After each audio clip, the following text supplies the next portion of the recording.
Just as a PS to what we can call 3DB's difficult years, let's hear again what Ron Casey had to say earlier.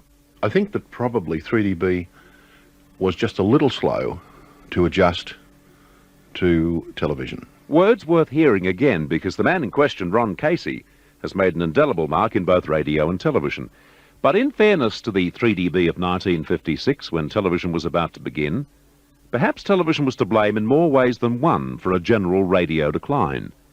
It was taking some of our best people, Eric Pearce, Graham Kennedy, Jeff Cork, Bob Horsfall, Hal Todd, Roland Strong, Jack Little, Ernie Sigley, and on the production side, Norm Spencer and Elf Potter, and many others. 3DB made a bigger contribution than any other Melbourne radio station to this new wonder, television. The first manager of Channel 7 approached Dan Webb to be one of its inaugural announcers. And this was at a time when the legendary Dave Worrell was still manager of 3DB. What was Dave's feeling? Oh, very unhappy, because I'd been bowling along with a very happy breakfast session. It had been going very well, and I enjoyed doing it.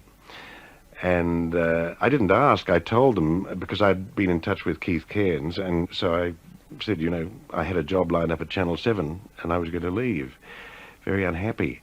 It was the only time Dave got angry with me. He said, well, I hope you come a gutser. And I think I did in some ways in the early days of television, because I didn't do what I wanted to do. I didn't really enjoy television very much in the early days. Why was Dan unhappy in those early days? Oh, because I made the break to escape from radio, and I found it was radio with pictures. And nobody had any idea what television was all about. As time went by, I think things came good. There are certain highlights of my years in television, but there are an awful lot of lows. But didn't Dan have his family to see him through those early days? The switch to television nearly lost me my kids. It had a horrendous effect on my children, because whenever I went to school with them, or went to, a school fete or something like that, they could not stand the publicity, the autograph seekers. They wanted Dad, they wanted to hang on to my hand and that sort of thing. And we had some very torrid times. And how was this situation resolved? Well, I think it's only since they've become adults and we've been able to talk about it openly that it's resolved itself, really. So there was a price to pay to get into television. Lots of problems, such as Dan's. But it's fact that every second radio man in Melbourne was knocking on the door. He wanted to be on the telly, with a couple of exceptions. John Eden, unlike his friend Dan, didn't want to make the switch. Any regrets? No, I don't think so, because I always recognised that whilst I was a pretty good salesman, I was nothing to look at. And, my vanity came through the back pocket, and very frequently it was empty. So I was quite happy to go there and do things like the Hit Parade, which was an enormous success. And I thoroughly enjoyed that, but I never ever took television very seriously. But, I was smart enough to know that as it got older and I got older, one of us was going to be exposed as being not too pretty. I mean, I had the roughest head that ever appeared on television, but I could sell, so I took the money, but I was quite happy to concentrate on radio, which I've always loved. But DB's two biggest stars, Dick Cranbourne and John Stewart, did make the change and took their happy gang to Channel 7, without success. Their former radio producer, Norm Spencer, was now program director at Channel 9. Why did his old radio stars fail on television? Badly produced. They could have worked, and could work very well. John Stewart was a natural for television. Cranny might have had a bit more problem, but he could have worked him. They tried to make them almost stick to scripts, and that's not their forte. It's like trying to make Graham, or even yourself sometimes, stick to a script. That's not what it's all about. It's getting the personality. They never got the personality out of Dick or John on television.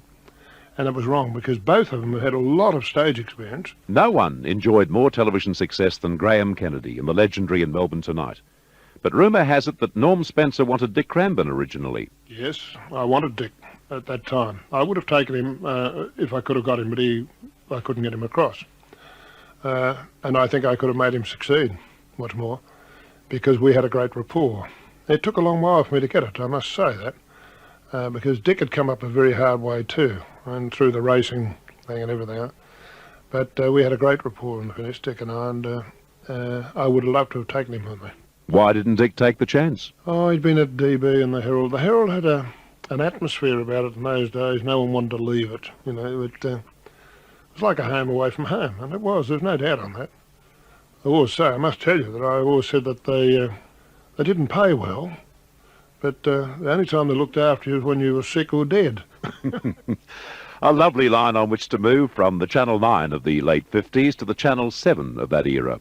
And 3DB was the radio station that gave Ron Casey his grounding in preparation for his magnificent television career, both on and off camera. How did 3DB prepare Ron in those early days? I think I learnt a lot from Dave Worrell. As I mentioned earlier, he was I believe, a master showman in the business of radio. And a lot of the rules that were good for radio were good for television. His sense of organisation, he sent me into the program department at one stage to pick music for the breakfast session. And I used to have to go and submit the list every morning. And Dave had a great thing for music in the breakfast session. He wasn't all that keen on on what was the hit of the day. He said you had to give them something that they can hum. Recently, under circumstances in which usually rumours hum and buzz, like a bolt out of the blue came the news that the old DB boy had retired as general manager of Channel 7, bringing to an end a 43-year association with the Herald and Weekly Times through its media outlets. How does Ron feel now that the dust has settled? Oh, I feel comfortable with it now. The heartburn's behind, and there was a bit of heartburn about it. And finally, when I made the decision last week, I suppose you could say at the last minute it was a fairly impulsive one. But I just think that it was appropriate. I've had a very good innings with the Herald and Weekly Times, and I think the whole direction of television is going to be through an upheaval, and there'll be a total new change of direction. I hope that I won't be that far away from the industry, but I just thought it was appropriate that perhaps I should make a change of direction at the same time. It seemed to be the comfortable time to do it. And this is a comfortable time for me to do something, to pay tribute to the Ron Caseys and the Norm Spencers and the Alf Potters of this world, blokes who went from the turmoil of radio to the tumult of television with great success and with not too many scars. Whether recognised or not, 3DB played a very important role in the pioneering of the medium that was to become its short-term enemy. And so many of our boys proved themselves in both mediums.